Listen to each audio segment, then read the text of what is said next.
எனக்கும் ஹாப்பி தான். டோட்டல் 68 மாதாஜி இது வரைக்கும் 68 டிவோட்டிஸ் ஃபில் பண்ணிருக்காங்க Mataji.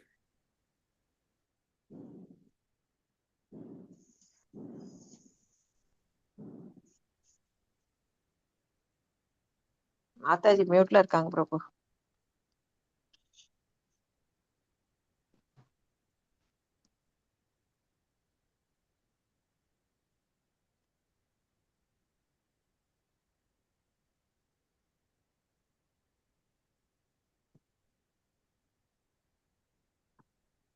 Hare Krishna.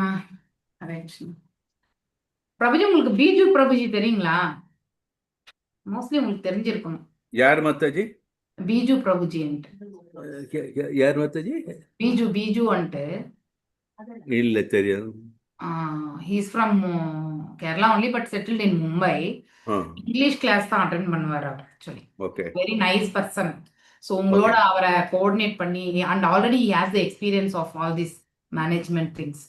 Okay, is running the business also. உங்கள் அந்த அகாமடேஷனுக்கு நம்ம இதெல்லாமே இந்த ட்ராவல் பிளான் எல்லாம் நீட்டாக அலைன் பண்ணி நம்ம லாட்ஜஸ் எல்லாம் அசைன் பண்ணுறதுக்கு he will help you. Actually நீங்கள் 2 பேரும் கோஆர்டினேட் பண்ணி பண்ணுங்க. நானும் இருப்பேன், என்னை எப்போ வேணாலும் புல் பண்ணிக்குவோம். சரிங்களா? So for work related you are always available. ஆனால் நடுவில் வந்து நான் உங்களை டிஸ்டர்ப் பண்ணக்கூடாதுன்னு சொல்லிட்டு I will be away. But any time we can sit and sort it out. ஓகேங்களா? ஐ ஹவ் ரிக்வெஸ்டட், நாளைக்கு வந்து ஆல்ரெடி நான் ஸ்ரீதர் பிரபுஜிக்கிட்ட பேசியிருக்கேன். ஸோ நேம்ஸ் எல்லாம் வந்து எனக்கு லிஸ்ட் வேணும், அப்புறமா வந்து ஹோட்டல்ஸ் லிஸ்ட் வேணும் அப்படின்னு சொல்லியிருக்கேன். ஓகே, நம்ம அயோத்தியா யாத்திரை மாதிரி இருந்துடக்கூடாதுன்றதுக்காக தான் முன்னாடியே கொஞ்சம் எல்லாம் பிளான் பண்ணிட்டு டிவோட்டிஸ் வந்தாங்கன்னா அவங்க முன்னாடி இன்ஃபர்மேஷன் தான் டைரெக்டாக அவங்க வந்துருவாங்க. அவங்கள ரிசீவ் பண்ணி அவங்கள அதுக்கப்புறம் எல்லாமே முடிச்சு அவங்கள நல்லபடியாக அனுப்புறது நம்முடைய கடமை இல்லையா? ஸோ அது ஒன்று நம்ம பார்த்துக்கணும். ஓகே, ரிசீவ் பண்ணுறது தான் மெயின். அதுக்கப்புறம் அவங்க they will coordinate every thing. நம்ம இன்ஃபர்மேஷன் எல்லாம் அந்த இதுலேயே வந்து போட்டுன்னே இருந்தால் அதே பார்த்துப்பாங்க. ஸோ ஒன்றும் ப்ராப்ளம் இருக்காது. ஸோ எத்தனாவது ஸ்லோகம் நம்ம பண்ணணும் எனக்கு ஞாபகம் வரல. போன வாரம் வந்து 22 மாதாஜி.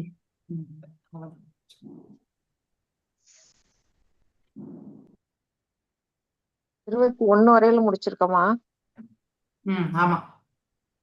ஸோ இப்போ நம்ம இங்க படிக்கிறது என்னன்னா, அதாவது இப்போ பகவான் வந்து துவாரகை நோக்கி கிளம்புறார் இல்லையா?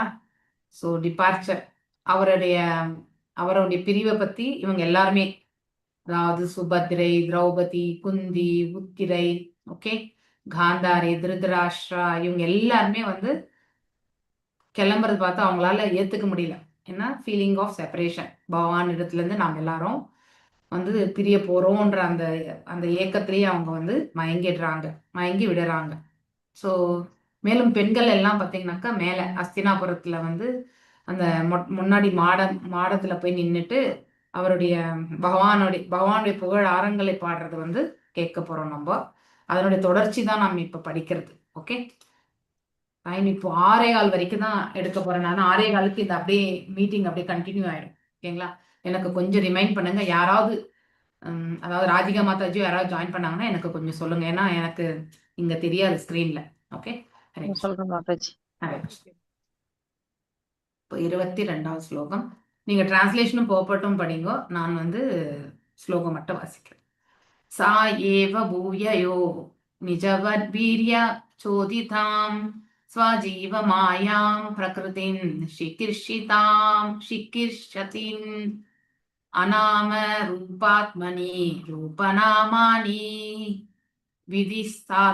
விதித்சாமனோ அனுஷாசர சாஸ்திரகிருத். எஸ் பத்மா மாதாஜி வாசிக்கும்.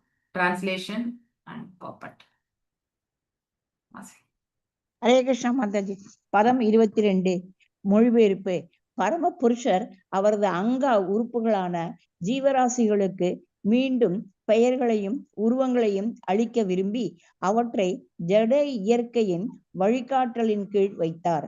அவரது சுய ஆற்றலால் மறுபடியும் சிருஷ்டியை செய்ய ஜட இயற்கைக்கு சக்தி அளிக்கப்படுகிறது. பொருளுரை: ஜீவராசிகள் பகவானின் பின்ன பகுதிகளாகும். நித்திய முக்த என்றும் நித்திய பத்த என இருவகையான ஜீவராசிகள் உள்ளனர். நித்திய முக்தர்கள் நித்தியமாக முக்தி அடைந்த ஆத்மாக்கள் ஆவர். அவர்கள் பௌதீக சிருஷ்டிக்கு அப்பால் உள்ள பகவானின் நித்தியமான உலகில் பகவானின் உன்னத அன்பு தொண்டில் நித்தியமாக ஈடுபட்டுள்ளனர். ஆனால் நித்திய பக்தர்கள் அல்லது நித்தியமாக பந்தப்பட்ட ஆத்மாக்கள் பரமபிதாவிடம் கொண்டுள்ள கீழ்ப்படியாத மனோபாவத்தை திருத்திக் கொள்வதற்காக அவரது புறசக்தியான மாயையிடம் ஒப்படைக்கப்பட்டுள்ளனர். நித்திய பக்தர்கள் பகவானுடன் தங்களுக்குள் உறவை நித்தியமாக மறந்துள்ளனர்.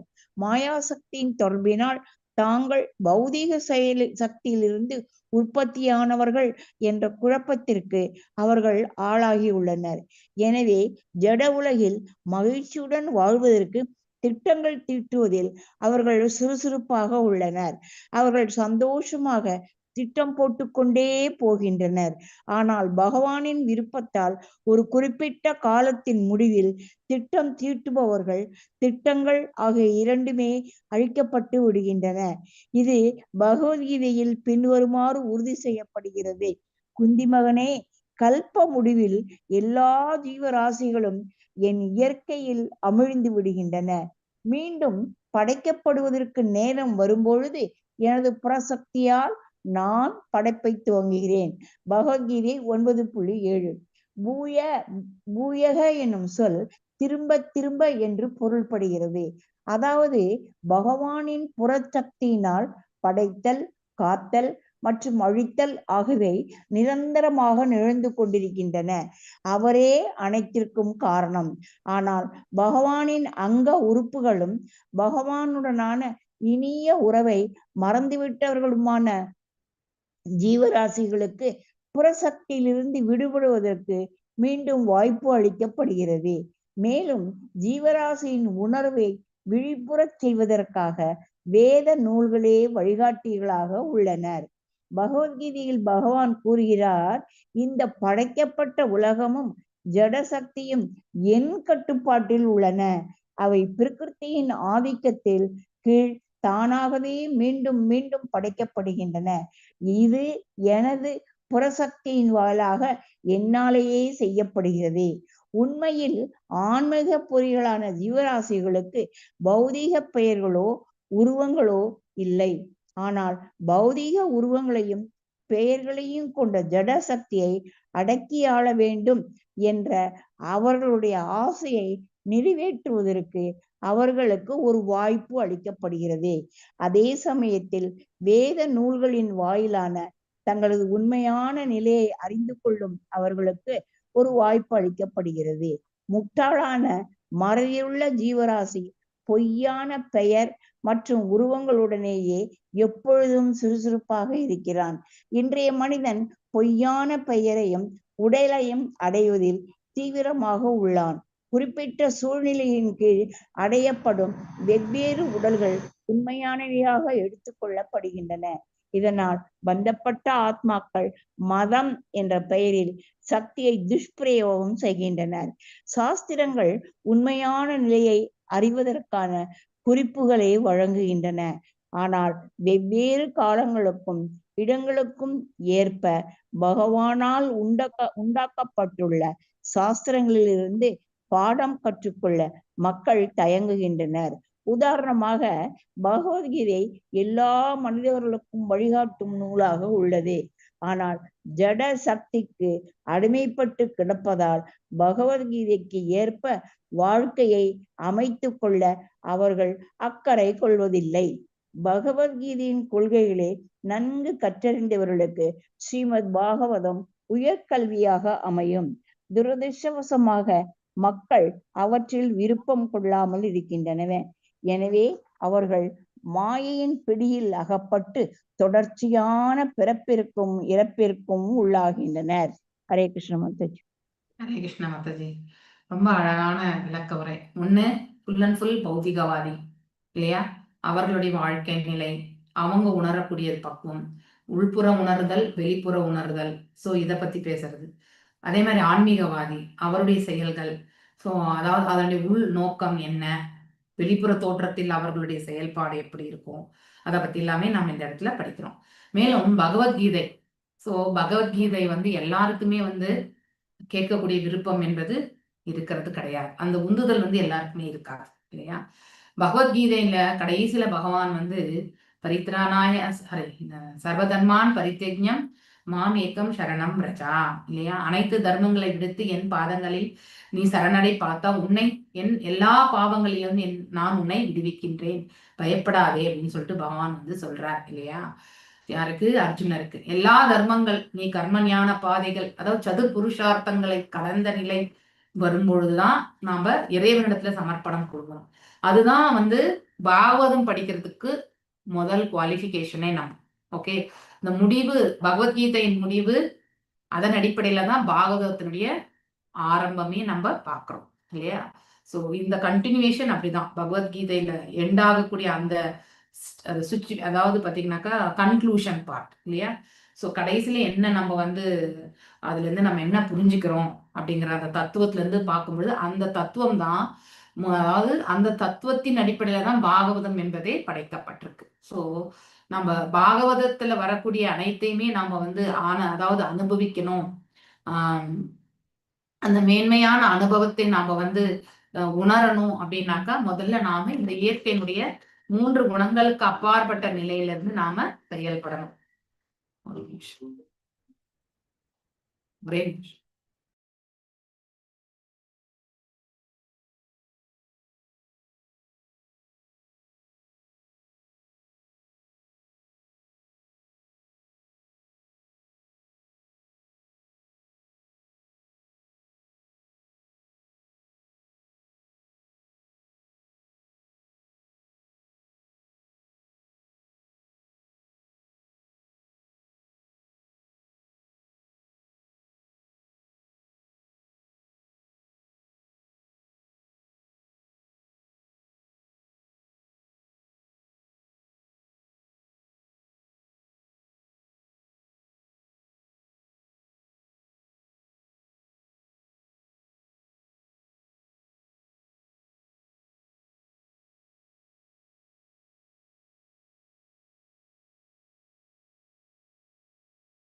ஸோ நம்ம எல்லாருமே பகவானுடைய பின்ன பகுதிகள் அப்படிங்கிறதான் நம்ம இதெல்லாம் குளோரிஃபிகேஷன், பகவானுடைய குவாலிட்டிஸை பத்தி இந்த இடத்துல எடுத்து வைக்கிறாங்க.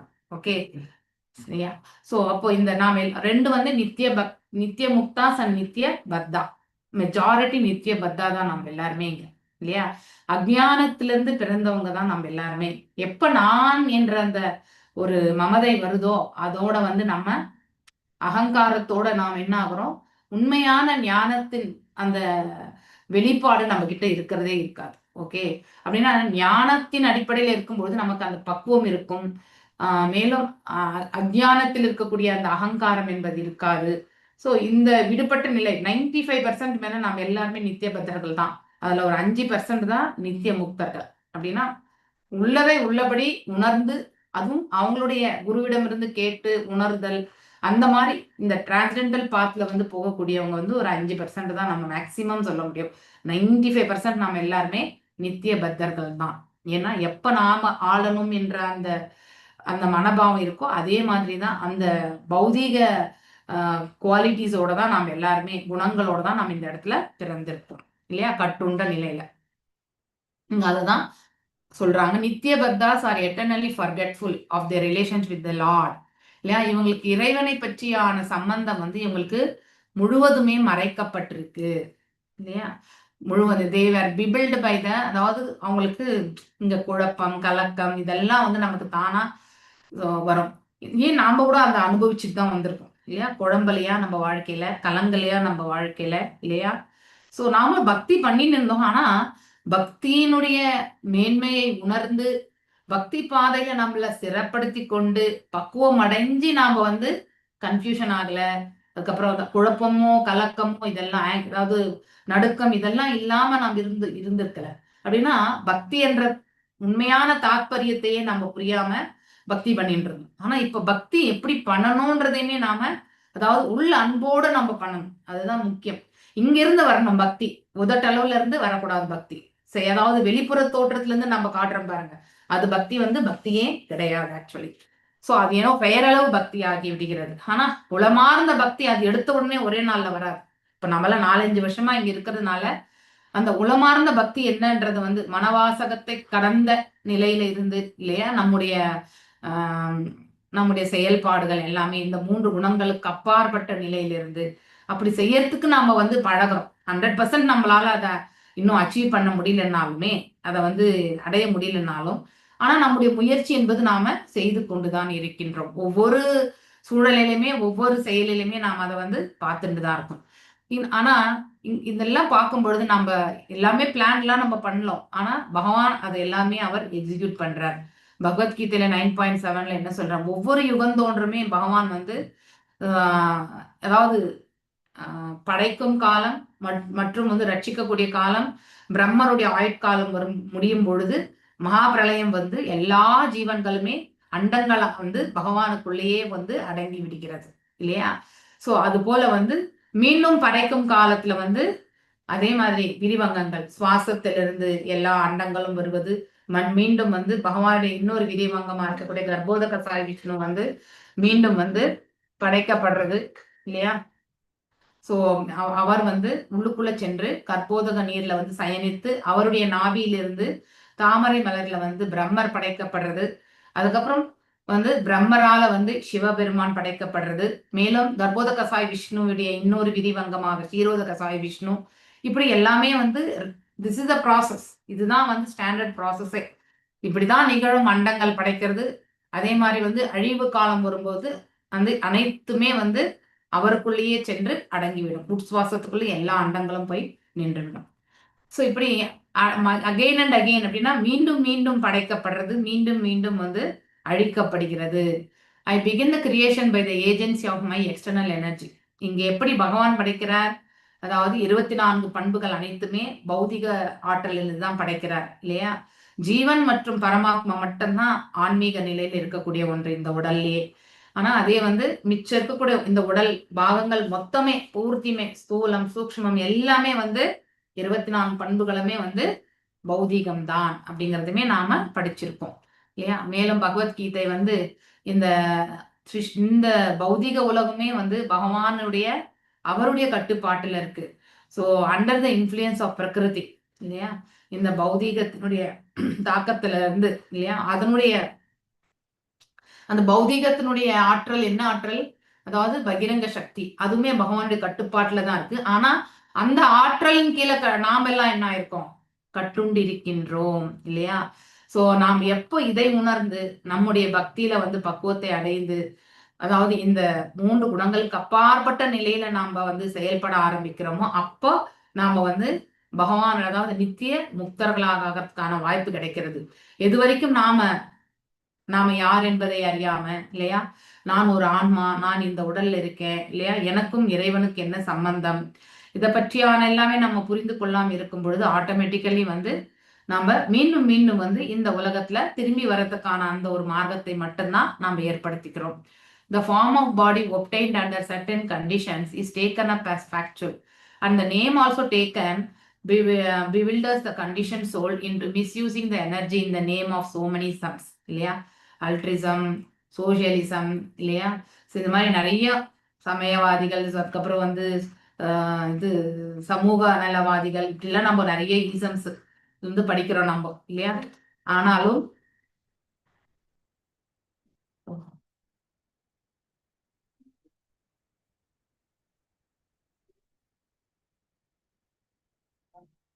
ஹரேஷா பிரபுஜி, இது அட்டெண்டன்ஸ் லிங்க் போடுங்க பிரபு.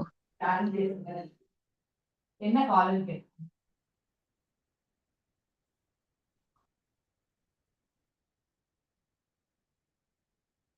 Okay,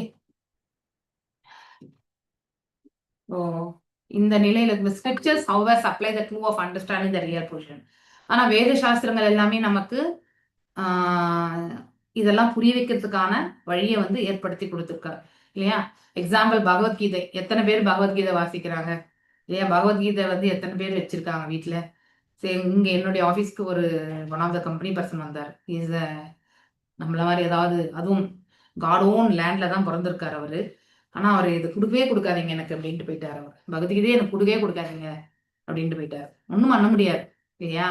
so we have to understand. கிட்டத்தட்ட 1 மணி நேரம் வாதிச்சார்.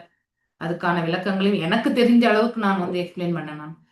ஸோ அது அவர் சொன்னதுக்கு எல்லாமே கவுண்டராக்ட் பண்ணக்கூடிய அந்த சக்தி வந்து அன்னைக்கு பவான் தான் பார்த்துட்டார். ஆனா அவ்வளோ கொஷின்ஸ், அவ்வளோ நாத்திக தன்மை, ஒன்றும் பண்ண முடியாது.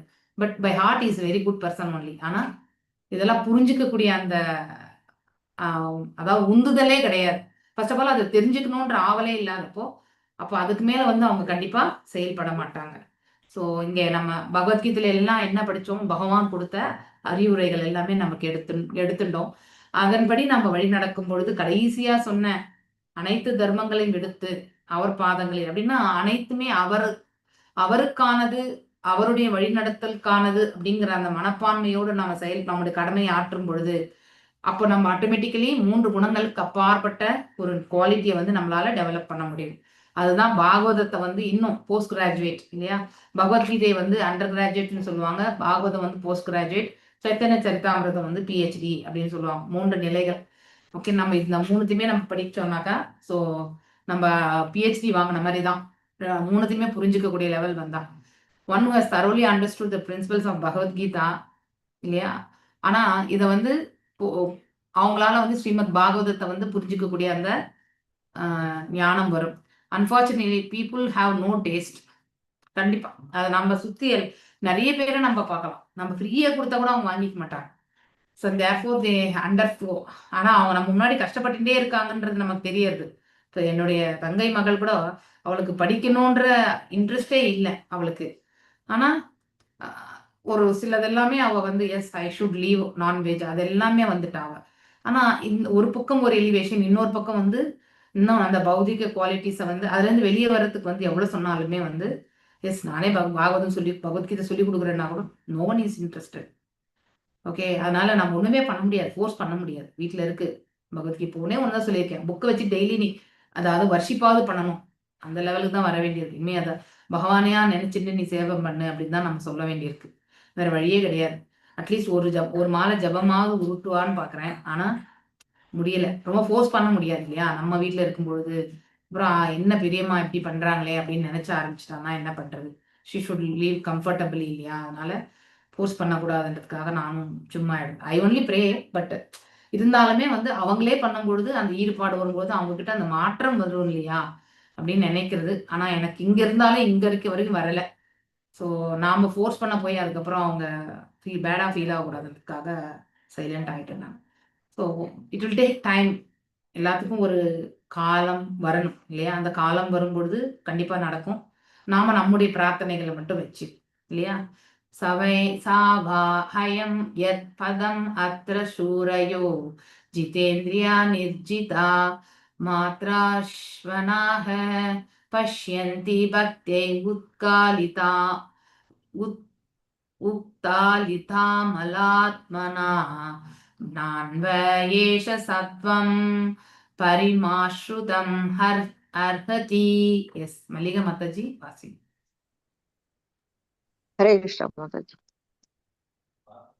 அசையாத பக்தி தொண்டாலும் உயிர் மற்றும் புலன்கள் ஆகியவற்றை முழுமையாக கட்டுப்படுத்தியதாலும் பௌதீக உணர்விலிருந்து முற்றிலும் தூய்மை அடைந்துள்ள சிறந்த பக்தர்கள் பகவானின் திவ்யமான உருவத்தை அனுபவிக்கின்றனர். அதே பரமபுருஷ பகவான் இதோ இருக்கிறார். இந்த பக்தி தான் வாழ்வை தூய்மைப்படுத்துவதற்கான ஒரே வழியாகும். பொருளுரை.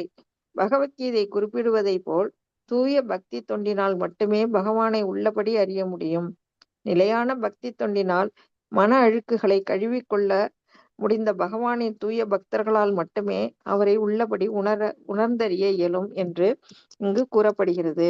ஜிதேந்திரிய என்பது மனதை முழு கட்டுப்பாட்டில் வைத்திருப்பவர் என்று பொருள்படும். புலன்கள் உடலின் சுறுசுறுப்பான பகுதிகள் அவற்றின் செயல்களை நிறுத்த முடியாது. செயற்கை முறைகளில் புலன்களின் செயல்களை நிறுத்த முயல்வது விஸ்வாமித்திர முனிவரை போன்ற பெரும் யோகிகளின் விஷயத்திலும் கூட பரிதாபகரமான தோல்வியை அடைந்துள்ளது என்பது நிரூபிக்கப்பட்டுள்ளது. விஸ்வாமித்திர முனி யோக சமாதியினால் புலன்களை அடக்கினார். ஆனால் சொர்க்கலோக மங்கையான மேனகையை சந்திக்க நேர்ந்த பொழுது அவர் உடலுறவுக்கு அடிமையானார். செயற்கையான அவரது புலனடக்கம் தோல்வியடைந்தது. ஆனால் தூய பக்தர்களின் விஷயத்தில் புலன்கள் அவற்றின் செயல்களிலிருந்து செயற்கையான முறையில் ஈடுபடுத்தப்படுகின்றன. புலன்களை அதிக கவர்ச்சியுள்ள செயல்களில் ஈடுபடுத்தும் பொழுது தாழ்ந்த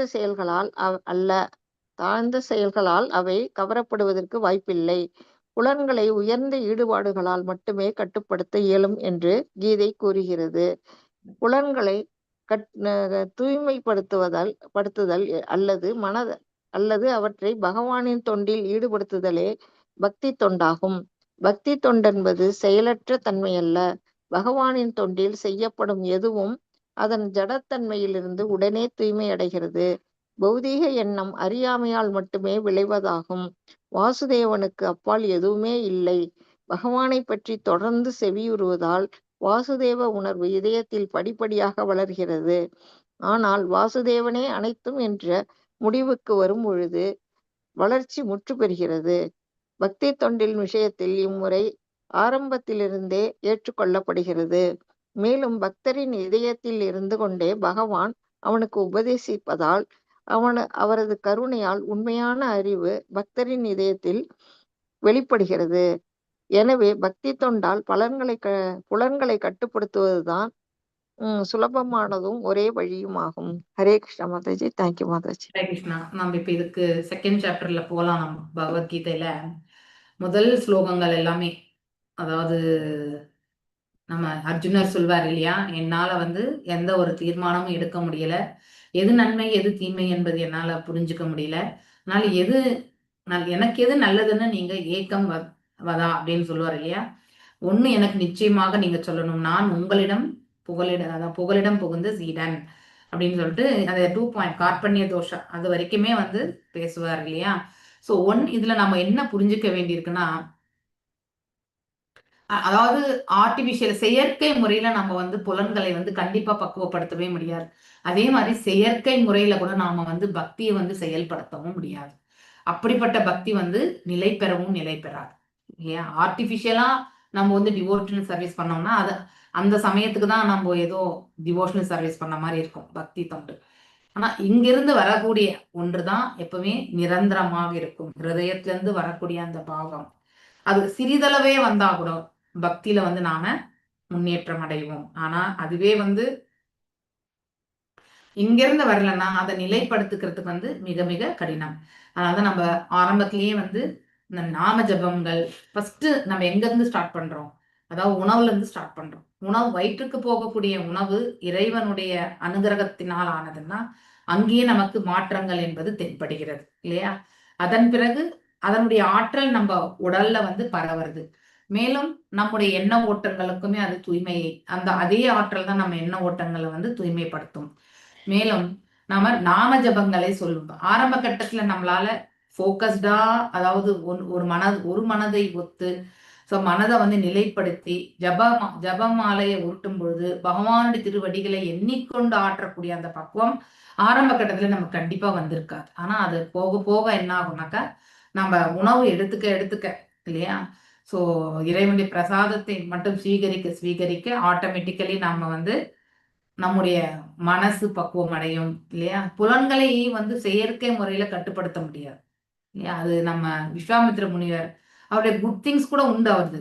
ஆனாலும் இந்த இடத்துல ரோல் மாடலா என்ன சொல்றாங்க, அவர் அவ்வளவு புலன்களை கட்டுப்படுத்தி அத்தனை அதாவது தவங்களை செய்த அவர் மேனகையால் அவருடைய தவமே கலைந்து அவருடைய தவ வாழ்க்கையில மேலிருந்து அவர் என்ன ஆனார், கீழே தவறி விழுந்துட்டார். செயற்கை முறையில நாம புலன்களை கட்டுப்படுத்தினால் இந்த மாதிரி நிலைமையிலே தான் ஆகணும். அப்போ இன்வால்விங் த சென்சஸ், அதாவது இந்த புலன்களை வந்து நாம செயலற்ற நிலையில கட்டுப்படுத்தும் போது ஆட்டோமேட்டிக்கலி செயலாற்ற வேண்டும் என்னும் வரும்போது அதை நம்மளால எந்த விதத்துல எடுத்துட்டு போகணும்ன்றதுல வந்து மனசை வந்து கட்டுப்படுத்த முடியாது. அதனால நாம நம்முடைய எப்பொழுதுமே நம்ம புலன்களை செயல்படுத்தி கொண்டுதான் இருக்கணும். ஆனா அது எந்த மாதிரி விஷயத்துக்கு செயல்படுத்தணும், எவ்வாறு செயல்படுத்தணும் அப்படிங்கிறது எல்லாமே வந்து நம்ம பக்தி தொண்டுல போகும் பொழுதுதான். பக்தி என்பது வந்து அதாவது செயலற்ற தன்மையே கிடையாது. பக்தி என்பது செயல்படுவதுதான். எவ்வாறு செயல்படுவது, கிருஷ்ண உணர்வு கொண்டு செயல்படுவது. அதுதான் மிக மிக முக்கியம். அதுதான் இந்த பேராகிராஃப்ல நமக்கு சொல்லப்பட்டிருக்கு. Devotional service necessitate purifies the senses or engaging them in the activities of devotional service. புலன்களை எல்லாம் நம்ம வந்து பக்தி தொண்டுல நாம ஈடுபடுத்துறது தான். The material conception is due to the ignorance only இல்லையா. அதே புலன்களை நம்ம பௌதிகத்துல செயல்படும் பொழுது, கோவத்துல செயல்படும் பொழுது, அகங்காரத்தை வெளிப்படுத்தும் பொழுது ஆட்டோமேட்டிக்கலி அது அஜ்ஞானம் இல்லையா. ஆனா அதே புலனை வந்து நாம பக்குவமாக செயல்படும் பொழுது அன்பு கொண்டு நம்மளால அனைவரிடத்திலையும் நம்மளால பேச முடியும். ஸோ 2 பாவங்களையுமே நாம கண்டிப்பா பார்க்கலாம் இல்லையா. ஸோ இது அதாவது ஒண்ணு வித்யை, இன்னொன்னு ஆவித்யை. இதை நம்ம கண்டிப்பா தெரிஞ்சுக்கணும். There is nothing beyond Vasudeva. பகவானை கடந்து எதுவுமே கிடையாது இல்லையா. ஸோ ஆனா அந்த அந்த நிலையை, வாசுதேவ நிலையை அடையிறது அப்படின்னா நாம தன்னுணர்வு நிலையில போய் நிலை பெறுவது. கிராஜுவலி, அதாவது படிப்படியா தான் நம்மளால முன்னேற்றம். ஒரே நாள்ல நம்ம மேல போக முடியாது. ஏன்னா உணர்தல் என்பது நிறைய சவணம், நிறைய கீர்த்தனம், நிறைய ஸ்மரணம் இல்லையா. இப்படி நம்மளை நாம் ஈடுபடுத்தி கொள்ளும் போது நம்ம கிட்ட இருக்கக்கூடிய இந்த தேவையற்ற அதாவது சுபாவங்கள் எல்லாமே நம்ம கிட்ட இருந்து விலகணும். அப்பதான் நாம பக்குவம் அடைய முடியும். மேலும் இந்த case of devotional service, this very same method is accepted from the very beginning இல்லையா. பக்தியில வந்து இந்த புலன்கள், மனசு எல்லாமே வந்து புத்தி எல்லாமே அதுல ஈடுபடுத்தும். And by the grace of the Lord, all factual knowledge becomes revealed in the heart of a devotee. இல்லையா. ஸோ இறைவனுடைய கிருபையால வந்து ஃபேக்சுவல் நாலேஜ் அப்படின்னா உள்ளதை உள்ளபடி உணரக்கூடிய அந்த ஞானம் என்னது, அது ஆக்சுவலி நமக்கும் இறைவனுக்கும் இருக்கக்கூடிய சம்பந்தம் என்ன, நாம யாரு, இந்த ஜீவன் யாரு, இந்த ஜீவன் எவ்வாறு இயங்கின்றிருக்கு இல்லையா, அந்த பரம்பொருளுடைய நிலை என்ன, 3 நிலைகளை படிக்கிறோம் இல்லையா, பிரம்மன், பரமாத்மா, பகவான் இல்லையா. ஸோ இப்படி இந்த மற்ற 2மே வந்து பார்ஷியல் தான் இல்லையா. அதாவது பாத்தீங்கன்னாக்கா அதாவது ஒன்று வந்து பிரம்மம் என்பது வெறும் ஆற்றலை பற்றி தான். அதன் பிறகு வந்து 4 கைகளுடைய சுரூபத்தை, வெறும் ஆற்றல் மாத்திரம் கிடையாது, பகவானுடைய 4 கைகளுடைய சுரூபத்தையும் காணக்கூடிய தரிசனம். 2 கைகளுடைய சொரூபத்தை வந்து பகவான் தரிசனத்துல பாக்குறோம் நம்ம இல்லையா. முழுவதுமாக அப்படின்னா முழுவதுமாக இறைநிலையை பற்றி உணரக்கூடிய குவாலிட்டி, இதெல்லாமே நம்ம தெரிஞ்சுக்கிறோம். So revealed in the heart of it due to the dictation by the Lord. அதுக்கு ஹிருதயத்துல பகவானே நமக்கு வழி நடத்துவார் அப்படிங்கறது வந்து இந்த இடத்துல சொல்லப்பட்டிருக்கு. நம்ம புலன்களை கட்டுப்படுத்தணும்ன்ற அந்த செயல்ல ஈடுபடுறதை விட புலன்களை எவ்வாறு நம்ம பக்குவமாக உபயோகப்படுத்தணும்ன்ற அந்த முயற்சிக்கு நாம போகணும். ஓகே. சாவா ஹயம் சாக்கிய அனுகீத சத்கதா வேதேஷு குஹேஷு யா குஹ்ய வாதிபிஹி யா ஏகஈஷோ ஜகதாத்ம லீலயா ஸ்ரீஜாயதே அவத்யே அதினா தத்ர சஜ்ஜதே. எஸ், யார் வாசிக்கிறீங்க? ஜெயமாலட்சுமி மாதாஜி வாசிங்க. ஓகே மாதாஜி. அன்பு தோழிகளே, வேத நூல்களின் அந்தரங்கமான பகுதிகளில் பகவானின் கவர்ச்சியானதும் அந்தரங்கமானதுமான லீலைகள் அவரது சிறந்த பக்தர்களால் விவரிக்கப்பட்டுள்ளன. அதே பரமபுருஷ பகவான் இதோ இருக்கிறார். இவர் ஜட உலகை படைத்து காத்து அழிப்பதுடன் அதனால் பாதிப்படையாமலும் இருக்கிறார். பொருளுரை. பகவத்கீதையில் கூறப்பட்டு உள்ளதை போல் எல்லா வேத நூல்களும் பகவான் ஸ்ரீ கிருஷ்ணரின் பெருமைகளை போற்றுகின்றன. அது பாகவதத்திலும் இங்கு உறுதி செய்யப்படுகிறது. வியாசர், நாரதர், சுகதேவ கோஸ்வாமி, குமாரர்கள், கபிலர், பிரகலாதர், ஜனகர், பலி மற்றும் யமராஜர் ஆகியோரை போன்ற பகவானின் சக்தி வாய்ந்த அவதாரங்களும் பக்தர்களும் வேதங்களை பல கிளைகளாக விரிவடைய செய்துள்ளனர். வேதாந்த சூத்திரங்களில் அல்லது உபனிஷதங்களில் பகவானுடைய லீலைகளின் அந்தரங்கமான பகுதிகளை பற்றிய சிறு குறிப்பு மட்டுமே உள்ளது. உபனிஷதங்களை போன்ற வேத நூல்களில் பகவானை பற்றிய பௌதிக கருத்து பிழை என்பது தெளிவாக பிரித்தறியப்படுகிறது. அவர் முற்றிலும் ஆன்மீகமானவர் என்பதால் அவரது உருவம், நாமம், இயல்பு மற்றும் உபகரணங்கள் போன்றவை ஜட பொருளிலிருந்து வேறுபட்டவையாக அடையாளம் காணப்பட்டு உள்ளன. எனவே அவர் சில சமயங்களில் தாழ்ந்த புத்தி உடையவர்களால் அருவமானவராக தவறாக புரிந்து கொள்ளப்படுகிறார். ஆனால் உண்மையில் அவர்தான் பரமபுருஷ பகவான் ஆவார். பரமாத்மாவும் அருவ பிரம்மமும் அவரது முழுமையற்ற அம்சங்களாகும். ஹரே கிருஷ்ண மாதாஜி. இப்ப நம்ம படிச்சோம் இல்லையா, அதேதான். ஸோ ஏதாவது அங்க இருக்கக்கூடிய பெண்களுக்கு மத்தியில இது நடக்கக்கூடிய உரையாடல் தான் இது. பகவானுடைய அம்சம் இல்லையா. இப்ப இதை பத்தி வாசிக்கும் பொழுது நான் ஆக்சுவலி நேத்து ஒரு இது படிச்சுட்டே இருந்தேன். நான் நம்ம 9th சாப்டர்ல தான் வருதா, ஆதி ரசம் சாப்டர் இல்ல, அதுக்கு முன்னாடியே வருதுன்னு நினைக்கிறேன். வெரி பிகினிங் சாப்டர்ல படிச்சிருக்கணும்.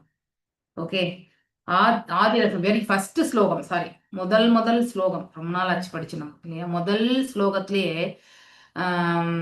பகவான், அதாவது இந்த பிரபஞ்சம் முழுவதுமே பாத்தீங்கன்னாக்கா, அதாவது உடல் சார்ந்த நிலையை கொண்டிருக்கக்கூடிய அதன் மீதுதான் இயங்கிட்டே இருக்கு இல்லையா. எப்பவுமே பெண்ணுக்கு ஆணும் ஆணுக்கு பெண்ணும் என்று ஈர்க்கக்கூடிய அந்த ஒரு நிலையில தான் இது இயங்கிட்டே இருக்கு. ஆனா உண்மையிலே இதுவும் எந்த ஒரு சென்சுவல், அதாவது பாத்தீங்கன்னாக்கா இந்த புலனுடைய நுகர்ச்சியில இருக்கக்கூடியது எதுவுமே பாத்தீங்கன்னாக்கா அது ரசம் என்று சொல்லலாம், இல்லை உறவு முறைதான் ரசம் என்று சொல்வோம். ஆனா அங்கே மேல் உலகத்துல நிகழக்கூடிய எல்லாமே அதாவது கோலோகத்துல ரசம் என்றுதான் சொல்லப்படுகிறது. ஆனா அது அங்கே முழுமையான ஆன்மீகம். ஆனா அதுவே இந்த இடத்துல நம்ம பார்க்கும் பொழுது, அதாவது பர்வர்டட் ரிஃப்ளெக்ஷன் அப்படிங்கிறது படிச்சிருக்கோம். தலைக்கீழ ஊர்துவ மூலம் அப்படின்னு படிக்கிறோம் இல்லையா.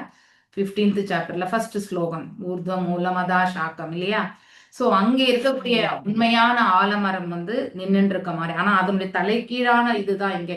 அங்க மேன்மையா இருக்கக்கூடியது எல்லாமே இந்த இடத்துல இழிவான நிலையில செயல்படக்கூடியது அப்படிங்கிறதுமே படிக்கிறோம். அதாவது 2 விதமான நிலைகள். ஒண்ணு மெட்டீரியல் லஸ்ட், இன்னொன்னு ஸ்பிரிச்சுவல் லஸ்ட். அதாவது பாத்தீங்கன்னாக்கா மோகம் அப்படின்னு சொல்லுவாங்க. ஆன்மீகத்துல இருக்கக்கூடிய மோகம் பௌதீக மோகம். பௌதீக மோகம் தான் நம்மள இழிவான ஒரு நிலைக்கு கொண்டு போகும். ஆனா ஆன்மீக மோகம் என்பது நாம இறைவனோட நாம அதாவது சம்பந்தத்தை ஏற்படுத்திக் கொள்ளும் பொழுது, அவருக்கு நாம தொண்டாற்றும் பொழுது ஏற்படக்கூடிய ஆனந்தத்தை பற்றி பேசுவது. அதனால ரசங்களுடைய நாயகனே யாரு? பகவான் தான் இல்லையா. So is source of all rasas. அதாவது எத்தனை ரசங்கள் நமக்கு தெரிஞ்சது நவவித ரசங்கள் அப்படின்னு நம்ம சொல்லலாம். ஆனா எத்தனையோ ரசங்கள் ஒவ்வொருத்தர்கிட்ட ஒவ்வொரு மாதிரி அவருடைய லீலைகளை புரிந்த வண்ணமே இருக்கிறார். அங்கே மேல் உலகத்துல கோலோகத்திலுமே ராதையிடம் ஒரு மாதிரி, கோபியர்களிடம் ஒரு மாதிரி இல்லையா. அவங்க ஆயிரம் லட்சுமிகள் பணிவிடை பண்ணக்கூடிய அவர்களிடத்துல ஒரு மாதிரி, யசோத தாயார்கிட்ட ஒரு மாதிரி இல்லையா. சோ நந்தகோபர் கிட்ட, அதாவது ஒவ்வொருத்தர்கிட்டயுமே ஒவ்வொரு விதமான ரச உணர்வுகளை பகவான் அனுபவிக்கின்றார். So is enjoying, rejoicing actually. அதுதான் ஆதி ரசம். மேன்மை, ஆதி என்றால் முதன்மை, அதாவது மேன்மையான ஒரு நிலையை பற்றி சொல்றது. ரசம் என்றால் அதாவது சென்சுவல் பிளஷர் அப்படின்னு சொல்லுவாங்க. அதாவது புலன்களால் திருப்தி கொள்ளக்கூடிய ஒரு நிலை என்பதுமே நாம் தெரிஞ்சுக்கணும். நம்ம சரி ஆஃபர்ஸ்க்கு EOP லெட்டர் கொடுத்தோம்ல மேம், அவங்க திருப்பி கால் ரைஸ் பண்ணிருக்காங்க.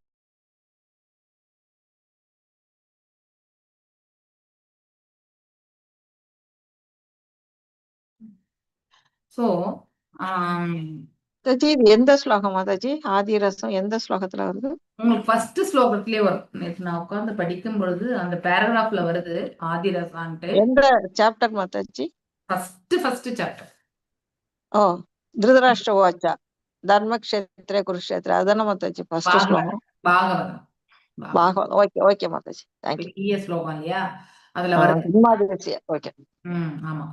அதாவது நம்ம மேல இருந்து பார்க்கும் பொழுது அதுலதான் எழுதி வச்சிருந்தான். அப்புறமா உட்காந்துட்டு புரிஞ்சுக்கணும்ல. அதாவது நிறைய உணர்ந்து படிக்கணும், அப்பதான் நமக்கு இன்னும் நிறையவே தெரிய வரும். ஸோ அதாவது ஆதி ரசம் அப்படிங்கிறது என்னன்னாக்கா த ஒரிஜினல். இதுக்கு வந்து வாணி கோர்ஸ்ல வந்து பிரபுபாதர் கொடுத்துருக்கிறது தான் நான் நோட் டவுன் பண்ணி வச்சிருக்கேன். புக்ல வந்து இருக்கிறது வந்து அதாவது ஆதி ரசம், இட் இஸ் ரசம் என்றாலே என்ன, அதாவது ரிலேஷன்ஷிப் இல்லையா, ஒருத்தரோட ஒருத்தர் வந்து உறவு முறை ஏற்படுத்தி கொள்வது தான் ரசம். ஸோ அங்க என்ன நடக்கும், பரிமாற்றங்கள் என்பது நடக்கும், அன்பு பரிமாற்றங்கள் என்பது இருக்கும். ஆனா இங்க நடக்கக்கூடிய அன்பு பரிமாற்றங்கள் எல்லாமே வந்து மெட்டீரியல் லஸ்ட்ன்னு சொல்லுவாங்க. அதாவது பௌதீக, அதாவது மோகம், அது எல்லாமே உடல் தளத்திலிருந்து ஆற்றக்கூடியது. ஆனா அந்த இடத்துல ஆன்ம தளத்திலிருந்து ஆற்றக்கூடியது இல்லையா. ஆன்ம தளத்திலிருந்து ஆற்றும் பொழுது இங்கே சிற்றின்பம், அங்கே வந்து பேரின்பம். ஸோ இந்த இதுதான் நம்ம புரிஞ்சுக்கணும். அவர் ரசங்களுடைய நாயகன், அதுதான் இந்த இடத்துல சொல்லப்பட்டிருக்கு. இந்த original lusty feeling which is born from, which is from the supreme இல்லையா. அவர் தான், அவரிடமிருந்து தான் இந்த எல்லாமே. நம்ம கிட்ட எல்லாமே சில பண்புகள் இருக்கு, நற்குணங்கள் இருக்கு, தெய்வீக குணங்கள் இருக்கு, எல்லாமே இருக்குன்னாக்கா அதுக்கெல்லாம் மூல காரணம் எம்பெருமான் தான். அவர்கிட்ட இதெல்லாமே உண்டு, அவருமே இதை அனுபவிக்கின்றார் இல்லையா. ஸோ அதாவது முன்ன கூட நான் உங்களுக்கு சொல்லியிருக்கேன். அதாவது பேயாழ்வார், பூதத்தாழ்வார் எல்லாரும் ஒரு இடத்துல வரும் பொழுது அங்கே பகவானும் அவர்கள் மத்தியில போய் இருக்க நின்னுறார் இல்லையா. அப்படின்னா எங்கே பக்தர்கள் கூட்டம் இருக்கிறாங்களோ பகவான் அங்க ஓடிடுவார். லக்ஷ்மி தாயாரும் அவரை பின்னாடி தேடிட்டு தான் போகும் இல்லையா, நிக்க மாட்டார். அதனால இந்த ஸ்பிரிச்சுவல் லஸ்ட் எல்லாமே வந்து பாத்தீங்கன்னாக்கா ஒரு தங்கத்துக்கும் இரும்புக்கும் இருக்கக்கூடிய வித்தியாசம் என்னவோ அது போலதான். அதாவது பௌதீக மோகத்திற்கும் ஆன்மீக மோகத்திற்கும் இருக்கக்கூடிய வித்தியாசம் எதரோட ஒப்பிடப்பட்டிருக்கு, தங்கம் என்றைக்குமே மாற்றம் இருக்காது இல்லையா. தங்கம் தங்கமாகவே இருக்கும். நாம் இரும்பை வேணும்னா எந்த மாதிரி இதுக்குமே நம்ம மாற்றி விடலாம், அதுக்கு பெயிண்ட் அடிக்கலாம், ஏதோ ஒண்ணு பண்ணலாம், நம்ம அதனுடைய குவாலிட்டிஸையும் நம்மளால மாத்திட முடியும். ஆனால் தங்கத்தை வந்து நம்மளால அதனுடைய குவாலிட்டிஸை வந்து மாற்ற முடியாது. தங்கம் எங்க இருந்தாலும் அது ஒரு சாணி அதாவது பாத்தீங்கன்னாக்கா இன்னும் வெரி டஸ்டி ஏரியால விழுந்திருந்தாலும் அது வந்து தங்கம் தான், அதுக்கு இருக்கக்கூடிய மதிப்பு எப்பவுமே இருக்கும். அது போலதான் so one who is highly elevated spiritual relation, இதெல்லாம் யாரால உணர முடியும்னா பரமஹம்ச நிலையில இருக்கிறவங்களால தான் உணர முடியும். நமக்கு அந்த குவாலிஃபிகேஷன் இல்லை, நாம படிச்சுதான் அதை புரிஞ்சுக்கிறோம். அதனால ரசங்கள் இதுக்குதான் ஸ்பிரிச்சுவல் செக்ஷன் கூட சொல்லுவாங்க. இதை வந்து சில இடங்கள்ல ஐ திங்க் அந்த ஸ்லோகத்துல அப்படிதான் எழுதியிருக்காரு பிரபுபாதர். எனக்கு அது என்ன அப்படிங்கறத புரிஞ்சுக்கணுன்றதுக்காக ரொம்ப ஆழ்ந்து இது வரைக்கும் நான் உணர்ந்தது என்னன்னாக்கா, அதாவது அதுவும் ரைட்டான ஒண்ணுதான், ஆனா அதனுடைய ஆழ்ந்து எப்படி இந்த உணர்வுகள் என்பது எனக்கு தெரியாது. ஆனா வாணி கோர்ஸ்ல அப்புறமா சர்ச் பண்ணப்போ இந்த ஆதி ரசத்தை பற்றி போட்டிருந்தாங்க. So spiritual sex means that adi rasa only. Okay, so ஆதி ரசா என்பது அந்த பகவானோட நம்ம இருக்கக்கூடிய சம்பந்தத்தை பற்றி சொல்றது. நம்ம எல்லாரும் கூட சம்பந்தப்பட்டு இருக்கிறோம். சில பேர் நம்ம வந்து உணரக்கூடிய பர்சன்டேஜ் வந்து 10% இருக்கலாம், 20% இருக்கலாம், இல்ல 60% இருக்கலாம். சில பேர் 80-90% போயிருப்பாங்க. அவங்களால பகவானுடைய ஆதி ரசத்தை வந்து கண்டிப்பா புரிஞ்சுக்க முடியும் இல்லையா. கோபியர்களோடு அவருக்கு இருக்கக்கூடிய ரசம் மற்றும் வந்து ராதையோடு அவருக்கு இருக்கக்கூடியது, அதே மாதிரி வந்து மெயினா வந்து இது வந்து கான்ஜுகல் லவ்ல தான் இது வந்து சொல்லப்பட்டிருக்கு. ஓகே, இந்த ரசங்கள். ஆனா அதனுடைய உண்மையான அந்த உணர்வுகள் வந்து மேன்மையான நிலையில் இருக்கக்கூடிய ஒன்று. ஸோ நம்மள மாதிரி இந்த உடல் தளத்துல கிடையாது அப்படிங்கிறதுமே வந்து அழகா சொல்லியிருக்காங்க. ஸோ மெட்டீரியல் லஸ்ட் வந்து கண்டிப்பா அங்க கிடையாது, இங்கேதான் மெட்டீரியல் லஸ்ட். ஏன்னா நமக்கு தான் இந்த பௌதீக பண்புகளாலான உடல், அங்கே வந்து பௌதீக பண்புகளே கிடையாது இல்லையா. அங்கே கிடைத்திருக்கக்கூடிய ரூபம் என்னது, வெறும் ஆன்மீகம் தான். ஸோ ஆன்மீகம் என்பது என்னது, பியூர் ஃபார்ம் இல்லையா, உன்னதமான அந்த ஃபார்ம். இப்ப நம்ம நித்யானந்தர் மற்றும் வந்து சைத்தன்ய மகாபிரபு ஜஸ்ட் நம்ம ஒரு யூடியூப்லயே நம்ம பார்க்கும்பொழுது அவங்களுடைய பிக்சர் அவ்வளவு அழகா அவங்க வந்து சித்தரிக்கிறாங்க இல்லையா. அந்த பிக்சர்லயே இருக்கக்கூடிய தெய்வீக கலைக்கு நாம் எவ்வளவு உருகுகின்றோம் இல்லையா. கண்டிப்பா அந்த ஈடுபாடு என்பது வருகின்றது. ஸோ அந்த மாதிரி ஒரு அந்த ரூபத்தை கொண்டே நாம வந்து அங்கே நமக்கு அவ்வளவு அழகா இருக்காங்களேன்ற மோகம் என்பது வராது. ஆனா அங்கே நம்ம உடனே நாம் என்ன நினைக்க ஆரம்பிப்போம், அவ்வளவு தெய்வீக கலை அப்படின்னு தான் நம்ம யோசிப்போம். பண்றோமா இல்லையா? யாராவது ஒரு ஒரு உயர்வான ஸ்தானத்துல இருக்கக்கூடிய ஒரு ரிஷியோ, ஒரு யாரோ ஒரு நல்ல ஒரு முனிகள், ஒரு ஆச்சாரியா இல்லையா, ஒரு குரு, அவங்களுக்கு இருக்கக்கூடிய அந்த தேஜஸை பார்க்கும் பொழுது நமக்கு என்னன்னு தோணும்? தெய்வீக கடாட்சம் தோணும். தோணுமா தோணாதா நமக்கு? சாதாரண அவங்களுக்கு இந்த இடத்துல வாழும் பொழுது அவங்களுக்கு பௌதிக உடல்ல தான் இருப்பாங்களே, ஆனாலுமே நாம அவங்களுடைய உயர்வான எண்ணங்கள் இல்லையா, அவங்களோட நமக்கு இருக்கக்கூடிய சம்பந்தம் எல்லாமே எந்த நிலையில இருந்து நோக்குகின்றோம்? மனத்துல இருந்து பாத்தீங்கன்னாக்கா ஆன்ம நிலையில இருந்து நோக்கக்கூடிய, இப்ப ஆன்மான்றோம், ஆனா மனதிலிருந்து நோக்குவோம். ஆனா உடல் தளத்திலிருந்து கண்டிப்பா நோக்க மாட்டோம் இல்லையா? ஆனா அதே நம்ம இஃப் யூஆர் அந்த மெட்டீரியல் பிளாட்ஃபார்ம்ல இருந்தோம்னா கண்டிப்பா நாம அந்த பக்குவத்தை அடையாத வரைக்குமே நமக்கு கன்ஃபியூஷன் வந்து இருந்துட்டே இருக்கும் இல்லையா? பௌதிக தளத்துல தான் நம்ம வந்து செயல்படுவோம், பௌதிக எண்ணங்களோடு தான் நம்ம வந்து செயல்படுவோம் இல்லையா? நம்முடைய உணர்வுகளும் பௌதிக தளத்துல நிற்கும், நாம் அடுத்தவங்களை புரிஞ்சுக்கிறதுமே பௌதிக தளத்துல தான் இருக்கும். ஸோ அப்போ இந்த பௌதிக மோகம் மற்றும் வந்து ஆன்மீக மோகத்திற்கு இருக்கக்கூடிய வித்தியாசத்தை வந்து நம்மளால கண்டுபிடிக்கவே முடியாது. ஆதிரசம் என்பது ஆன்மீக மோகத்தை பற்றி சொல்வது, அது பகவான் மற்றவர்களோடு கொள்ளக்கூடிய உறவு முறைகளை பற்றி சொல்றது. ஆனா அந்த இடத்துல எல்லாமே ஆன்மீக தலம், நம்மள மாதிரி உடல் தலம் கிடையாது. ஓகே, அதை நாம புரிஞ்சுக்கணும். ஆனா இதுதான், இதையே உங்களுக்கு இப்ப சொல்ல வந்தேன்னா, மாயாவதிகள் என்ன பண்றாங்க, அவங்க எப்பவுமே வந்து பகவான் அருவத்தன்மைன்னா எப்படி வந்து ரசங்களை வந்து நம்ம வந்து அனுபவிக்க முடியும்? ஒரு ரூபமற்ற ஒரு நபரோட யாராவது வந்து ரசங்களை அனுபவிக்க முடியுமா? கண்டிப்பா அங்க there will not be relationship established. So அங்கதான் மாயாவதிகளை வந்து, அதாவது வைஷ்ணவ இது வந்து பாத்தீங்கன்னா சம்பிரதாயங்கள் வந்து கண்டிக்கிறது. அதனாலதான் இந்த இடத்துல sometimes misunderstood by the less intelligent people. பகவான் அருவத்தன்மை உண்டு, ஆனா அது மட்டும்தான் கிடையாது அப்படிங்கறது வந்து இன்சிஸ்ட் பண்ணி சொல்றாங்க. அவருக்கு ரூபமும் உண்டு அப்படிங்கறதையுமே நம்ம தெரிஞ்சுக்கணும். But factually is a supreme person பகவான், அண்ட் இஸ் பார்ஷியல் ரெப்ரசன்டேஷன் தான் வந்து, அதாவது ஓரளவுக்கு உணரக்கூடிய அந்த நிலை, அவருடைய ஆற்றலை பத்தி புரிஞ்சுக்கிறது தான் இந்த பரமாத்மா பிரம்மன். பிரம்மனை காட்டியும் பரமாத்மா லிட்டில் ஹையர். ஆனா முழுமையாக தெரிஞ்சுக்கணும்னா பகவான் அப்படிங்கிறத வந்து நாம தெரிஞ்சுக்கணும். புரிஞ்சுதுங்களா ஆதிரசத்தை பற்றி? ஐ திங்க் வெரி பிகினிங் ஸ்லோகாலே வருது. நம்ம ஓகே, நெக்ஸ்ட் ஸ்லோகம் பார்த்துட்டு வேணா அந்த இடத்த போய் காட்டுறேன் நான். ஆக்சுவலி यदा हि अधर्मेनाथमोदीयो नृपा जीवन्ति तत्रैषा हि सत्त्वातः किल दत्ते भागं सत्यं ऋतं दयां यशो भवया रूपाणि ददत्युगे युगे. ஹரே கிருஷ்ண மாதாஜி, நான் வாசிக்கவா மாதாஜி? வாசிங்க. இந்த ஒரு ஸ்லோகத்தோட முடிக்கலாம். பொருளுரை பை ஸ்ரீல பிரபுபாதா. சில பிரபுபாதாக்கு ஜெய். எப்போதெல்லாம் அரசர்களும் நிர்வாகிகளும் மிருகங்களைப் போல் மிக தாழ்ந்த குணங்களில் வாழ்கிறார்களோ அப்போது உன்னத உருவிலுள்ள பகவான் அவரது பரம சக்தியை வெளிப்படுத்துகிறார். மேலும் பக்தி உள்ளவர்களுக்கு விசேஷ கருணையை காட்டும் அவர் அற்புத செயல்களை நிகழ்த்துவதுடன் வேறுபட்ட காலங்களுக்கும் யுகங்களுக்கும் தேவையான அதே திவ்ய ரூபங்களையும் தோற்றுவிக்கிறார். பொருளுரை. மேலே குறிப்பிட்டது போல் பிரபஞ்ச படைப்பு பகவானின் சொத்தாகும். இதுவே ஈசோபனிஷத்தின் அடிப்படை தத்துவமாகும். அனைத்தும் பரம புருஷரின் சொத்தாகும். எனவே ஒருவரும் அவருடைய சொத்தை ஆக்கிரமிக்க கூடாது. அன்புடன் அவரால் அளிக்கப்பட்டதை மட்டுமே ஒருவன் ஏற்றுக்கொள்ள வேண்டும். ஆகவே பூமியோ அல்லது வேறெந்த கிரகமோ அல்லது பிரபஞ்சமோ பகவானின் பூரண சொத்தாகும். ஜீவராசிகள் அவரது அங்க உறுப்புகளாக அல்லது மகன்களாக உள்ளனர். இதனால் ஒவ்வொருவரும் அவரது நியமிக்கப்பட்ட செயலை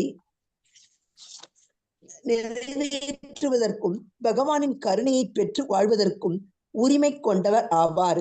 எனவே பகவானின் அனுமதி இல்லாமல் மற்றொரு தனி மனிதன் அல்லது மிருகத்தின் உரிமையை அபகரிக்க கூடாது.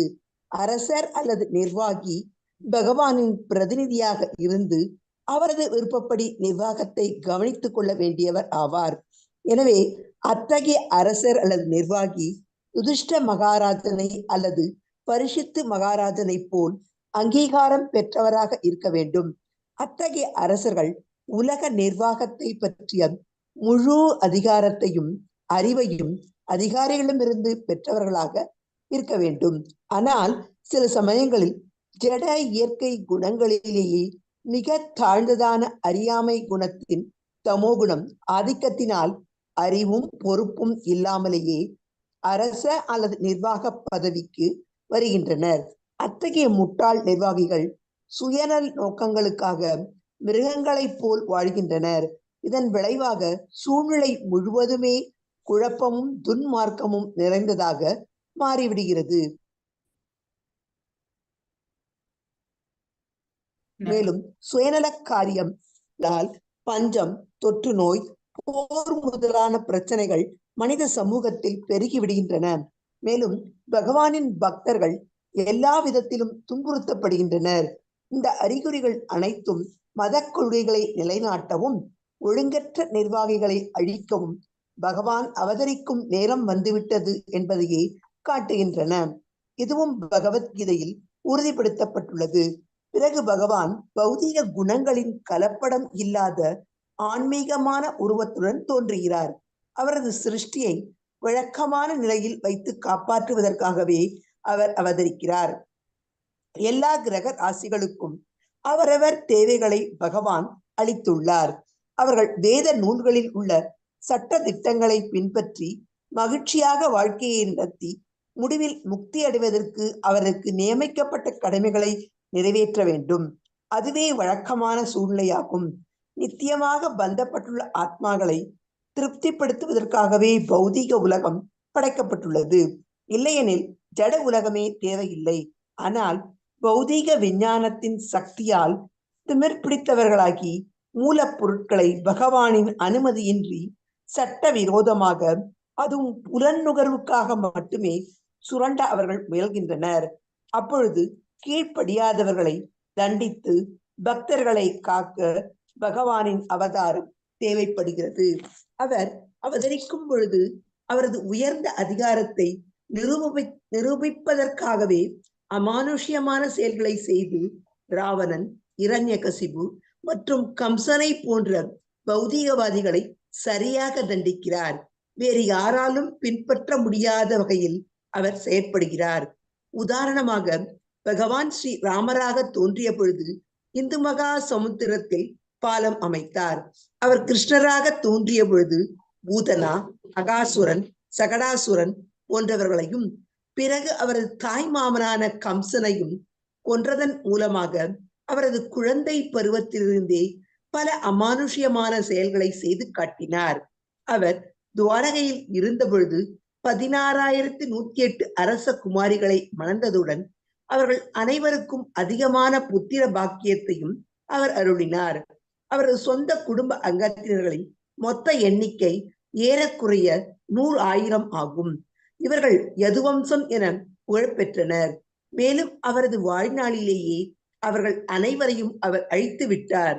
அவர் 7 வயதிலேயே கோவர்தன மலையை தூக்கியதால் கோவர்தனதாரி ஹரி என்று புகழப்பட்டார். பகவான் அவர் காலத்தில் பல விரும்பத்தகாத அரசர்களை கொன்றார். மேலும் ஒரு சத்திரியர் என்ற முறையில் அவர் வீரத்துடன் போரிட்டார். அவர் அஸ்மோர்த்தவர், இணையற்றவர் என்று புகழப்படுகிறார். அவருக்கு சமமானவரோ அல்லது அவரை விட உயர்ந்தவரோ ஒருவரும் இல்லை. Hare Krishna Mataji. Thank you very much Mataji. Hare Krishna. So இதுல நம்ம பார்க்கும் பொழுது அஜ்ஞானத்திலிருந்து செயல்படக்கூடியவங்களுடைய நிலை என்ன அப்படிங்கிறத பத்தி அழகாக எடுத்துரைக்கப்பட்டிருக்கு. So when there are kings and administrators, இப்போ ஆட்சி பண்ணக்கூடியவங்களுமே அஜ்ஞானத்துல இருந்தா அந்த நாடு எப்படி இருக்கும்? மோசமான நிலைக்கு தான் போகும் இல்லையா? அமைதி என்பது இருக்காது. எங்குமே அதாவது கலியுகத்துக்கு உரித்தான அந்த நிலைகளை எல்லாம் பார்க்கலாம் இல்லையா? அதாவது அல்ப ஆயுசு இல்லையா, குறைவான ஆயுட்காலம் மற்றும் சோம்பேறித்தனம். தமிழ்நாடு இப்ப அப்படிதான் இருக்கு மாதாஜி. எல்லா நாடுமே அப்படிதான் இருக்கு மாதாஜி. தமிழ்நாடு மாத்திரம் கிடையாது, எல்லா நாடுமே அப்படிதான் இருக்கு. இன்னும் பண்ண முடியல. ஸோ ஏன்னா ஆள்பவர்கள் எப்படிப்பட்டவங்க அப்படிதான். கொற்றவன் எவ்வாறோ அவனுடைய பிரஜைகளும் அவ்வாறே இருப்பாங்க. ஓகே. கொற்றவன் வந்து சுத்த சத்துவ நிலையில இருந்து இல்லையா இறைவனுடைய பிரதிநிதியாக இருந்து அவன் ஆண்டான் என்றால் அந்த நாடு அமைதி, செல்வ செழிப்பு எல்லாவற்றிலுமே மேன்மை வரும். இப்ப பாருங்க, கோல்டு பிரைஸ் இப்படி போயின்னு இருக்கு இல்லையா, சில்வர் பிரைஸ் அப்படி போயின்னு இருக்கு, மறுபடியும் இப்ப மீண்டும் குறைய ஆரம்பிக்குது. அதாவது இந்த அளவுக்கு அன்சர்டனிட்டி இந்த பிரபஞ்சத்துல நிகழ்ந்துட்டு இருக்குன்றத நாம பார்த்துட்டே இருக்கோம். தமோ குணம் வந்து ஃபூலிஷ் அட்மினிஸ்ட்ரேட்டர். இப்ப நான் இந்த இதுக்கு போயிருந்தேன் இல்லையா, இது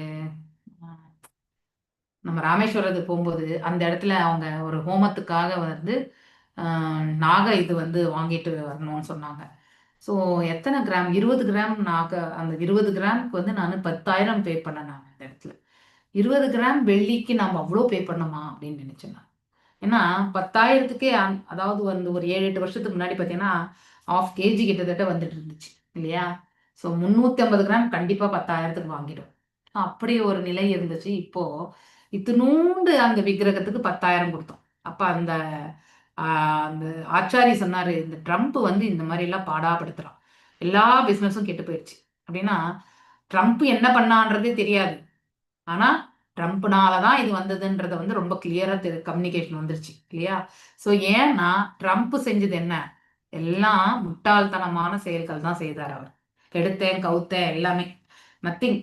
ஸோ அவர் பண்ணது எல்லாமே வந்து ஒரு பொறுப்புள்ள ஒரு நிலையிலிருந்து அவன் ஆற்றி இருக்கக்கூடிய செயல்கள் வந்து கண்டிப்பாக ஏற்றுக்கொள்ள முடியாது. அதனால என்னாச்சு, ஆக்சுவலி ஏமாற்றுறது, திருடுறது இல்லையா, அடுத்தவங்ககிட்ட இருந்து அபகரிக்கிறது, ஸோ போர் நடக்காது. இவனே போருக்கு தூண்டு. இப்ப வெனின்சுலா நாட்டை வந்து அபகரிச்சாச்சு இல்லையா.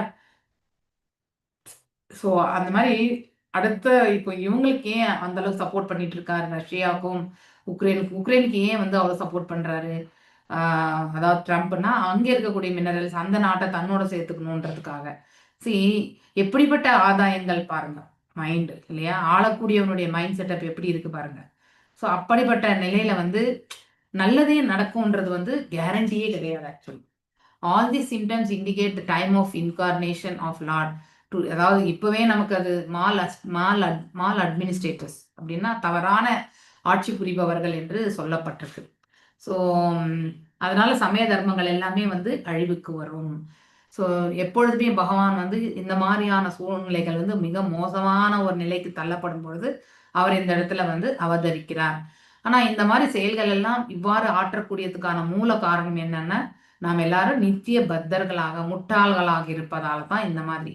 முட்டாள்கள் என்பது என்னன்னா, பௌதீகத்தை வந்து பௌதீக கண்ணோட்டத்திலே நோக்கி செயல்படுறது, அதுதான் மிகப்பெரிய முட்டாள்தனமேங்க இல்லையா.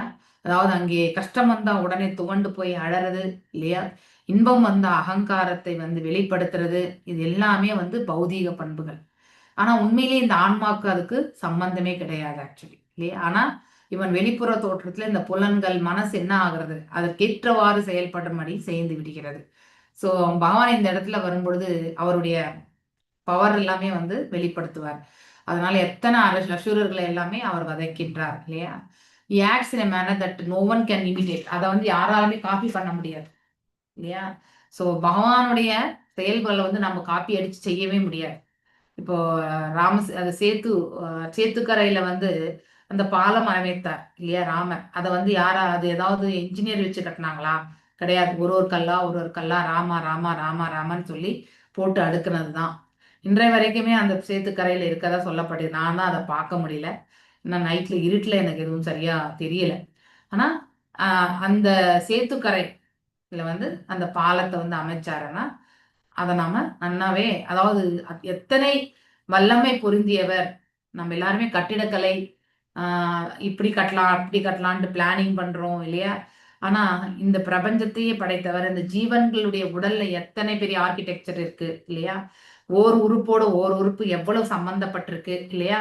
ஸோ இந்த சுவாசத்தோட எப்படி மற்ற உறுப்புகள் எல்லாமே இணைந்திருக்கு இல்லையா. இந்த செவியோட இந்த உறுப்பு வந்து எப்படி புத்திக்கு வந்து சொல்றது, நம்ம கேட்டுக்கொண்டுதான் இருக்கிறோம்ட்டு பேசுறதும் அதே மாதிரிதான். ஒவ்வொரு உறுப்புமே வந்து கனெக்டட்.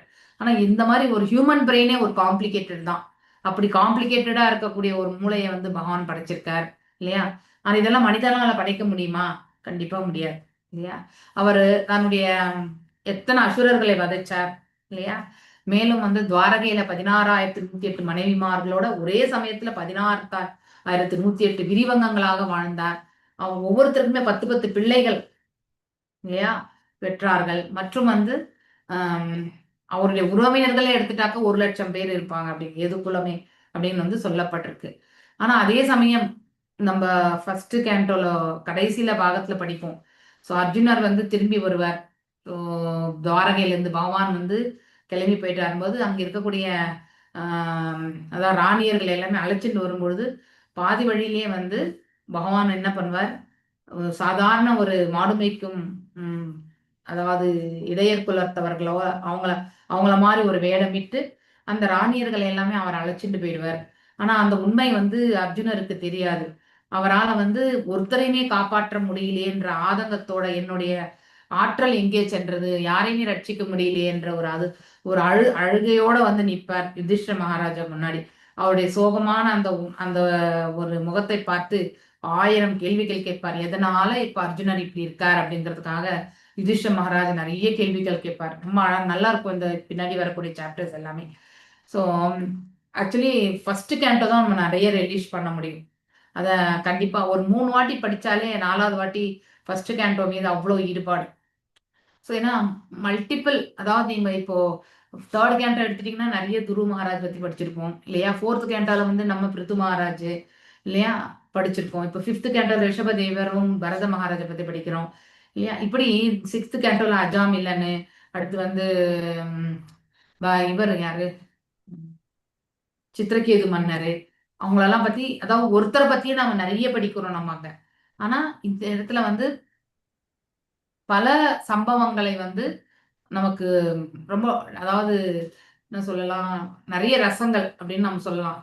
ஒருத்தரை பத்தி நம்ம இப்போ பீஷ்ம பிதாமகரை பத்தி தெரிஞ்சுக்கணும். அடுத்து குந்தி தேவி பத்தி படிச்சோம். இப்போ கிருஷ்ணருடைய வருகை துவாரகைக்கு, கிருஷ்ணர் வந்து அதாவது துவாரகை விட்டு, அதாவது இந்த பிரபஞ்சத்தை விட்டு நீங்கிறது. ஸோ இதெல்லாமே படிப்போம். அதுக்கப்புறம் பிரஷித் மகாராஜ் வந்து அவதரிக்கிறது, அவர் ஆட்சி புரியறது, பாண்டவர்கள் வந்து வீட்டை துரத்தல், திருதராஷ்டர் வந்து வீட்டை துரத்தல், இத்தனை சம்பவங்களை பத்தி ஒவ்வொரு கிரீட்டமே நாம் நிறையவே படிப்போம் நம்ம இல்லையா. அற்புதமான அந்த இதுல அதுல எல்லா விஷயத்திலுமே பகவான் எப்படி அவங்களோட சம்பந்தப்பட்டிருக்காரு அப்படிங்கிற விஷயத்தெல்லாம் படிக்கும் பொழுது நமக்கு ரொம்ப ஆழ்ந்து சிந்திக்கக்கூடிய அந்த மனசு நமக்கு வருது. ஒவ்வொன்றுமே நம்ம படிக்க தான் நமக்கு வந்து மைண்ட்ல வந்து இந்த பாகவதத்தினுடைய உண்மையான தாற்பயத்தை வந்து நாம மனசுல வந்து பதிய வச்சுக்கிறோம் நம்ம இல்லையா. இப்போ கோவர்தனகிரியை வந்து பகவான் வந்து ஒரு சுண்டு விரலால தூக்கினான் அப்படின்னு நம்ம ஒரே ஒரு லைன் படிச்சுட்டு நம்ம போயிட்டு இருந்தோம்னாக்கா அது புரியாது. ஆனா அந்த ஒரு சுண்டு விரல்ல வந்து அந்த இன்சிடென்ட் முழுவதுமே நம்ம படிச்சோம்னாக்கா நம்ம அதுலயே வந்து லயித்து விடுகின்றோம் இல்லையா. 10வது காண்டத்துல நம்ம அது படிக்கிறோம். அதுக்கப்புறம் பகவான் வந்து எத்தனையோ பேரை வந்து கொன்றார் இல்லையா, சத்திரியர் ஆனந்தத்துல இருந்து.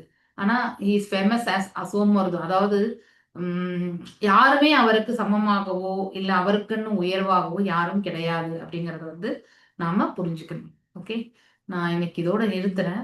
ஐ திங்க் எல்லாரும் வந்திருக்காங்களா? ஹரே கிருஷ்ணா. சிவகாமி, ரவிசங்கர் ஐ திங்க் வந்திருக்காங்க. ராஜேஸ்வரி மாதாஜி. Okay, bye. वाञ्छकल्पतारुभ्यश्च कृपा सिन्धुभ्येव च पतितानां पावनेभ्यो वैष्णवेभ्यो नमो नमः. अनंतकोटि वैष्णव वृंद की जय. नामचारी हरिदास ठाकुर जय. हरे कृष्ण कृष्ण हरे हरे राम राम राम हरे हरे. அட்டெண்டன்ஸ் லிங்க் வரவே இல்லையே. போட்டுருக்கறேன். இதே வந்து நான்லாம் ஃபில் பண்ண அனுப்புங்க. சாட்ல இல்லையே. சாட்ல தான் போட்டுருந்தாரு. மறுபடியும் போட்டார் பிரபுஜி, மறுபடியும் போட்டாரு. So I think we'll start with Ceva's. Actually இன்னைக்கு ஏதோ பேசணும்னு சொன்னாங்க மாதாஜி. பிரபுஜி உங்களுக்கு சொன்னாங்க பேர் கொஞ்சம் பேத்துக்கு இருக்குது, அவங்க மட்டும் தான் அட்டெண்டன்ஸ்ல கையெழுத்து போடணுமா? ஆமா, பேர் கொஞ்சம் பேர் இருக்குது. அதாவது இது சீரியஸ் ஸ்டடி. ஆக்சுவலி வேற எந்த லாங்குவேஜ்லயுமே வந்து கேட்கறதுக்கு அனுமதி கிடையாது. நான் மட்டும் தான் விட்டுட்டேன் நான். அட்லீஸ்ட் நீங்க எல்லாம் சீரியஸ் ஸ்டடி பண்றவங்களுக்கு தான் அது. Okay fine. அட்டெண்டன்ஸ்க்காக அதுக்காக தான் கேட்டேன். அட்டெண்டன்ஸ் வேற எல்லாம் போட்டுட்டே இருக்கீங்க இல்லையா? ஃபைன். பொதுவான ப்ரோக்ராம்ஸ்ல போட்டாலே போதும், நோ இஷ்யூஸ். ஓகே. ரெண்டு ரேவதி மாதாஜி இருக்காங்க. பிரேமராணி மாதாஜி. ஐ திங்க் எல்லாம் மாதாஜி இந்த ஃபெசிலிட்டேட்டர் எல்லாம் கொஞ்சம் கேளுங்க மாதாஜி. யார் யாரு நானும் எல்லாத்தையும் கேட்டுட்டு இருக்கேன். சில பேர் பார்க்கவே இல்லை, அவங்க எல்லாம் கொஞ்சம் பேரு பார்த்து அப்புறமேல எல்லாருக்கும் ஃபார்வர்ட் பண்ணேன், காப்பி எடுத்து அனுப்புனேன். சில பேருக்கு ஓப்பன் ஆகலங்கிறாங்க. அப்புறம் எப்படி மாதாஜி இதை கன்வே பண்றது? ஒரு நிமிஷம் இருங்க, அந்த லிங்க் நான் ஒரு நிமிஷம். மல்லிகா மாதாஜி, சாந்தி மாதாஜி உங்க கிளாஸ் தானே மாதாஜி? ஆமா மாதாஜி, 3 மணிக்கு வர்றாங்க சாந்தி மாதாஜி. அவங்க பர்டிகுலர்ஸ் எல்லாம் கலெக்ட் பண்ணி வச்சிருக்கேன். அப்புறம் 9 மணிக்கு செந்தில்குமார் மாதாஜி போறாரு. மல்லிகா மாதாஜி கலெக்ட் பண்ணி வச்சிருக்கேன் மாதாஜி. சசிப்பிரியாங்கிறவங்களும் உங்க இதுதான் சொன்னாங்க. ஓகே, எனக்கு ரொம்ப தெரியாது, இருக்கலாம். திருப்பி என்ன அவங்க சொன்னாங்கன்னா அதான் அவங்க கரெக்ட். என்ன சொன்னாங்க, நான் ஃபில்அப் பண்ணி அந்த ஃபார்ம் ஒண்ணு கொடுத்துருக்கீங்க போல இருக்கு, அதை ஃபில்அப் பண்ணி நான் நாளைக்கு கொடுக்குறேன் அப்படின்னாங்க. அந்த செந்தில்குமார்ங்கிறவரு ராதா மாதாஜி அப்படின்னு சொன்னாங்க. நான் ஃபில்அப் பண்ணி மாதாஜி நீங்க அவங்களெல்லாம் பேசி நீங்க ஒரு குரூப், ஒரு கூகுள் மீட்டோ இல்ல ஒரு அதான் Zoom சொன்னீங்களே ஒரு ஆ. குரூப் பண்ணி அத ஃபார்ம் பண்ணிட்டோம் மாதாஜி. நீ இன்னும் மீட் பண்ணல. ரொம்ப கஷ்டப்பட்டு நேத்து தான் ஃபார்ம் பண்ணி வச்சிருக்கு. அதான் நீங்க அப்புறம் பண்ணிட்டீங்கன்னு சொன்னீங்க, இவங்க ஃபார்ம் பண்றேன்னு சொன்னாங்க. மித்த பேரெல்லாம் இந்த குரூப்ல இப்ப இருக்காங்கல்ல, ஹரே ரெண்டு கிருஷ்ணா பேர். மாதாஜி, நானும் பண்ணிட்டேன் மாதாஜி. அதுல அடுத்து என்ன மாதாஜி செய்யணும் இன்ஸ்ட்ரக்ஷன்ஸ்க்காக வெயிட் பண்றோம். ஓகே மாதாஜி மாதாஜி. அந்த சண்முக சுந்தரம் அப்படிங்கிற அந்த நம்பருக்கு நேரா என்னமோ வருது மாதாஜி. வேற மாதாஜி என்னமோ சண்முக சுந்தரம், செந்தில்குமார் எல்லாம் எனக்கு நான் கேட்டு வச்சிருக்கேன் மாதாஜி குரூப்ல. ஹரே கிருஷ்ணா. அதான் நீங்க என்னுடைய இதுல இருக்கு, என்னுடைய இதுல சேர்ந்திருக்கு. ஆனா நீங்க அவர் சொன்னாரு புஷ்பா மாதாஜிங்கிறவரு எனக்கு போன் பண்ணாங்க ஆமா அப்படின்னு சொன்னாரு. மாதாஜி. ஆனா என்னுடைய மாதாஜி நம்பர் ரொம்ப கன்ஃபியூஸ் ஆகுறீங்க எல்லாருமே. உங்க பேருக்கு மேல இருக்க 3 பேரு அவங்களதான் நீங்க இவங்க சொல்லணும். எப்படி அதை இது பண்ணாங்கன்னு தெரியும். நான் அப்படிதான் அப்புறம் கரெக்டா இப்ப நேத்தி ஒண்ணு புதுசா போட்டிருக்காங்க வைகுண்ட மாதாஜி, அதுல வேற கொஞ்சம் ஆட் ஆகுது. L3 ஸ்டூடெண்ட் வராங்க, அதையும் நீங்க ஆட் மாதாஜி பண்ணிக்கணும். எனக்கு அவங்க மேல வந்து நான் உள்ள உங்களுக்கு எல்லாம் ஒண்ணு சொல்ல விரும்புறேன். Okay, you can continue in this platform also. நீங்க ஒரு நிமிஷம் இருங்க, நான்